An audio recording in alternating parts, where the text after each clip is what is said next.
మనల్లాపేది ఎవడ్రా అనే cinema dialogue వీళ్ళకి బాగా వర్తిస్తుందేమో. అక్రమంగా కలప రవాణా గుట్టు చప్పుడు కాకుండా అర్ధరాత్రి వేళల్లో అటవీ ప్రాంతంలో జరుగుతోంది. పోలవరం జిల్లా రంపచోడవరం ఫోక్స్పేట చెక్ పోస్ట్ పరిధిలో అక్రమంగా కలప రవాణా చేస్తున్నారు. అటవీ సంపదను కాపాడాల్సిన అధికారులే నిర్లక్ష్యంగా వ్యవహరిస్తున్నారా లేక అక్రమాలకు అండగా నిలుస్తున్నారా అనే అనుమానాలు రంపచోడవరం ఫోక్స్పేట పరిధిలో వ్యక్తమవుతున్నాయి. అర్ధరాత్రి వేళల్లో అక్రమంగా ఫైర్వుడ్ మారుజాతి కలపను భారీగా తరలిస్తున్న సంబంధిత అధికారులు చూసి చూడనట్లుగా వ్యవహరిస్తున్నారని స్థానికులు ఆరోపిస్తున్నారు. ముఖ్యంగా రాత్రి 2 గంటల నుండి ఉదయం 5 గంటల వరకు గస్తీ లేకపోవడాన్ని అక్రమ రవాణాదారులు గమనించి ఈ సమయాన్ని బాగా సద్వినియోగం చేసుకున్నట్లు తెలుస్తోంది.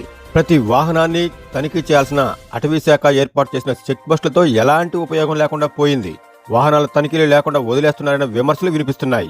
ఈ వ్యవహారం అంతా ఒక లేడీ ఫారెస్ట్ ఆఫీసర్ ఆధ్వర్యంలోనే జరుగుతోందనే అనుమానాలు ప్రజల్లో వ్యక్తమవుతున్నాయి. గంగవరం మండలం కుసుమరాయి జంక్షన్ నుండి ఆముదాల బంద వెళ్లే మట్టి రోడ్డులోని జీడి మామిడి తోటల్లో తాడిపత్తుల కింద రహస్యంగా కలపను వ్యాన్లలో లోడ్ చేస్తున్నట్లు దృశ్యాలు తరచుగా కనిపిస్తున్నాయని గ్రామస్తులు చెబుతున్నారు. దీనిపై అటవీ శాఖ అధికారులకు పలుమార్లు ఫిర్యాదులు చేసినా ఎవరూ పట్టించుకోవడం లేదని చెబుతున్నారు. ఈ అక్రమంగా రవాణా జరుగుతున్న ప్రాంతంలో అధికారులు ఏర్పాటు చేసిన సీసీ కెమెరాలు అవి అలంకారప్రాయంగానే ఉన్నాయి. అధికారులు స్పందించకపోవడం వెనుక పలు బలమైన అనుమానాలు వ్యక్తమవుతున్నాయి. అటవీ సంపదను కొల్లగొడుతున్న అధికారులు ఇలా నిర్లక్ష్యంగా వ్యవహరిస్తే భవిష్యత్తులో మరెన్నో ప్రమాదాలు తలెత్తే అవకాశం ఉందని పర్యావరణవేత్తలు హెచ్చరిస్తున్నారు.